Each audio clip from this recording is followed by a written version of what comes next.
ತಮ್ಮ ಹೆಸರು ವಾಣಿಗೌಡ. ಮಡಿವಾಳಮ್ಮನವರ ಒಂದು ವಿಶೇಷ ಒಂದು ಜಾತ್ರಾ ವಿಶೇಷ ಬಗ್ಗೆ ತಮ್ಮ ಕಡೆಯಿಂದ. ಈಗ ಜಾತ್ರೆ ಅಂದ್ರೆ ಬಹಳ ವಿಶೇಷ ಜಾತ್ರೆ. ಶಿವರಾತ್ರಿ ದಿನದಿಂದ ಪುರಾಣ ಸ್ಟಾರ್ಟ್ ಆಗುತ್ತೆ. ಹಾಗಾಗಿ ಪ್ರತಿ ಮನೆಗೂ ಮಹಿಳೆಯರು, ಮಕ್ಕಳು, ಹಿರಿಯರು, ಕಿರಿಯರು ಎಲ್ಲರೂ ಬಂದು ಬಹಳ ಭಕ್ತಿ ಭಾವದಿಂದ ಕೇಳ್ತಾ ಇದ್ದಾರೆ.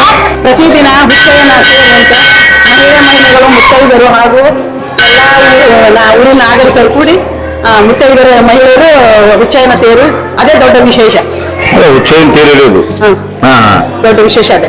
ಅಂದ್ರೆ ಪ್ರವಚನ ಮುಗಿದ ತಕ್ಷಣ ಎಲ್ಲಾ ಗೃಹಿಣಿಯರು ಎಲ್ಲ ಮುತ್ತೈದರು ಸೇರಿ ಹುಚ್ಚಯ್ಯನ ಹೇಳ್ತಾರೆ.